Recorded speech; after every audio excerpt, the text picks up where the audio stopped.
Meie väljakutsed on ikka täpselt samasugused nagu kõigil teistel ehitajatel. Turg on väga äkiline, on olnud mõni aasta tagasi, läks kiirelt ülesse. Nüüd tulenevalt sõjast ja inflatsioonist on turg kõvasti koomale tõmmanud.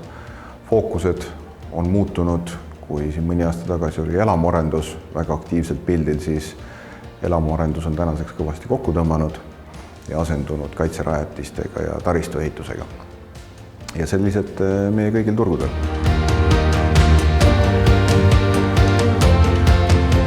Rohepööre on üks põnev ja paljuski ka täna veel üks segane värk.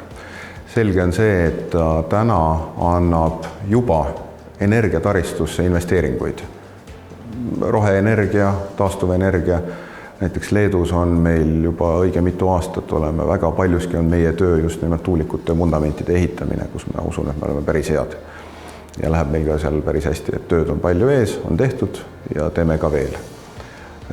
See on üks pool. Teine pool on see, et igasugu nõudeid tuleb peale.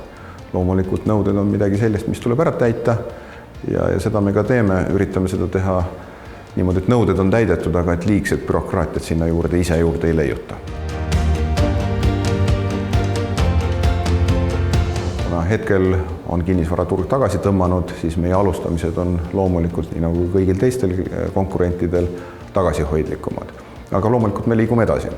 Ehk et just äsja teavitasime, et VRN-i kvartalis tuleb järgmine etapp ehitusele. Esimese hooga ehitame ühe maja, aadressil Tiiu 14. VRN on populaarne ja kogu populaarsust juurde on saanud auhindu, maastikukujunduse auhindu ja muud sellist.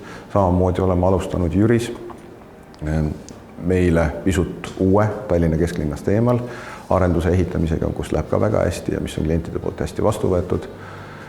Et saame liikuda samas tempos kui turg. Ja sarnane lugu on ka Lätis, Leedus, tõsi, majanduses on olukord on parem, ei tea, kas see tuleb sellest, et riik on nutikamalt toimetanud, tarbijate kindlus on seal selgelt positiivsel poolel. Et Leedus loodame varsti saada mõned uued ehitusload ja mõne uue arendusalaga teele minna. Meil energia- ja kaitserajatised on täna suurimalt, head küsisite, Leedus. Et meil on Leedus suur NATO väljaõppebaas. Ma arvan, et see on vist kõige suurem leping, mis meil üldse tänases seisus käes on. Ja teiseks on Leedus siis juba paar aastat teeme ja praegu on ka portfell täis energiataristu objekte, peaasjalikult tuulikute fundamente. NATO väljaõppebaas Leedus, et selle lepinguline maht on täna suurelt üle 100 miljoni euro ja töid võimalik, et tuleb veel juurde. Tee parimad valikud, hoolitse oma inimeste eest ja lase neil tööd teha. Ütleks niimoodi, et kõik ju, me võtame oma inimesed tööle selle jaoks, et nad oskavad oma tööd hästi ja nad on head spetsialistid. Ja kui me oleme nad tööle võtnud, siis laseme neil lennata.